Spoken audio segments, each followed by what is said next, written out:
భక్తి సమాచారం. వాట్సాప్ ఛానల్లో జాయిన్ అవ్వండి. అన్ని విశేషాలు ఎప్పటికప్పుడు తెలుసుకోండి.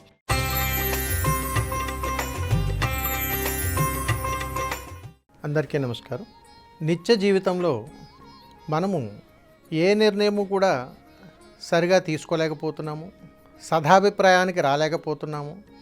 నేను ఏ నిర్ణయం తీసుకున్నా అది విఫలమైపోతుంది అని చాలా ఇబ్బందులు పడిపోతూ ఉంటాం. అలాంటప్పుడు మనకు వ్యక్తిగతంగా చాలా పెద్ద వాళ్ళని కలవటం, మనకంటే వయసులో పెద్దవాళ్ళని కలిసి ఆయా సమస్యకు పరిష్కార మార్గము, లేకపోతే సమస్యకు నిర్ణయం తీసుకోలేకపోతున్నానండి, ఎలాంటి నిర్ణయం తీసుకుంటే బాగుంటుందని అని మనం సలహా అడుగుతుంటాం. అడిగిన తర్వాత కూడా వారు మనకు ఆ సలహా ఇచ్చిన తర్వాత మనకు ఆ సమాధానం ఆసక్తికరంగా లేకపోవటం వల్ల కూడా మనం నిర్ణయం తీసుకునేటువంటి విషయంలో ఇబ్బందులు పడుతూ తప్పటి అడుగులు వేస్తూ ఉంటాం. ఇవి 100% జరుగుతూ ఉంటాయి. మరి ఇలాంటి వాటికి ఎలాంటి పరిష్కార మార్గం ఉంది అంటే మీరు ఒకటి గమనించండి. నేను చెబుతున్నటువంటి నిత్య పరిహారాలలో ఈ రెమెడీస్ సనాతన ధర్మంలో నిత్యము కూడా మనము ఒకానొకప్పుడు పాటించినటువంటి ధర్మపాలనలో ఇవన్నీ ఉన్నాయి. వీటిని మనం కార్యాచరణగా చేసుకుని ఉన్నప్పుడు ప్రస్తుతం బిజీ ప్రపంచంలో మనం అటుగా ప్రయాణం చేయట్లేదు కాబట్టి, సమయం లేదు కాబట్టి ఇబ్బందులు కొని తెచ్చుకుంటూ ఉంటున్నాం. అందుకని ఎప్పుడు ఇబ్బందులు పడక్కర్లేదండి. మన గృహములో ఎప్పుడైనా సరే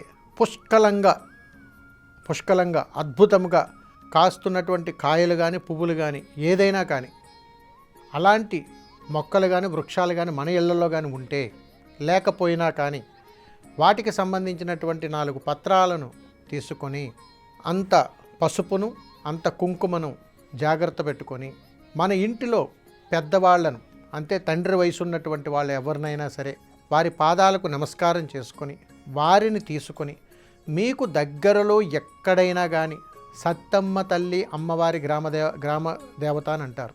అంటే మీ చుట్టుపక్కల ఎక్కడైనా సరే సత్తమ్మ తల్లి అమ్మవారి యొక్క గ్రామ దేవాలయం కానీ ఉంటే అక్కడకు వెళ్ళి ఆ తల్లి చుట్టూరు కూడా ఆ పెద్దని తీసుకుని వెళ్ళినటువంటి పెద్దల సమక్షంలో 5 ప్రదక్షిణలు చేసి ఆ అమ్మవారికి పసుపు కుంకుమను అమ్మవారికి సమర్పించి ఆ పెద్దల సమక్షంలో అక్కడ ఆ దేవీ దేవతలను దర్శనం చేసుకొని కాసేపు అక్కడ ఆసీనులయ్యి తిరుగు బయలుదేరి ఇంటికి వచ్చిన తర్వాత ఒక దీపాన్ని వెలిగించుకోండి. ఈ క్రతువులో ఎవరైతే మీరు మీ వయసు కంటే పెద్దవాళ్ళని తీసుకొని మీరు అక్కడికి వెళ్తున్నారో వారు భగవత్ స్వరూపం. అక్కడికి వెళ్ళిన తర్వాత సత్తమ్మ తల్లిలో ఉన్నటువంటి విశేషమైనటువంటి ఫలితం ఏమిటంటే ఒంటరిగా వెళితే ఏ నిర్ణయానికి కూడా మనకు ఆలోచనలు తట్టవు. కాబట్టి సత్తమ్మ తల్లి అనుగ్రహంలో సత్యం పలికించగలిగేటువంటి అమ్మవారు కాబట్టి మనం తీసుకునేటువంటి నిర్ణయం విజయం సాధించాలి అని అంటే మనకు పెద్దల ఆశీర్వాదం తప్పనిసరి. అందుకని పూర్వకాలంలో కూడా చెబుతుంటారు, పెద్దలను గౌరవించండి, పెద్దలకు పాద నమస్కారం చేయండి అని చెప్పి. అందుకని పెద్దల సమక్షంలో ఆ దేవాలయం దర్శనం చేసుకొని పసుపు కుంకుమను అక్కడ సమర్పించి నేరుగా ఇంటికి వచ్చిన తర్వాత ఒక దీపాన్ని కానీ వెలిగించినట్టయితే ఖచ్చితంగా అమ్మ యొక్క అనుగ్రహముతోటి మనము ఎలాంటి నిర్ణయం తీసుకోవాలనేటువంటిది మన మనసుకు దోహదపడుతూ ఉంటుంది. కాబట్టి చక్కటి నిర్ణయం తీసుకోండి, మంచి జీవనాన్ని ప్రారంభం చేయండి. సర్వేజన సుఖినో భవంతు. శుభం. నమస్కారం.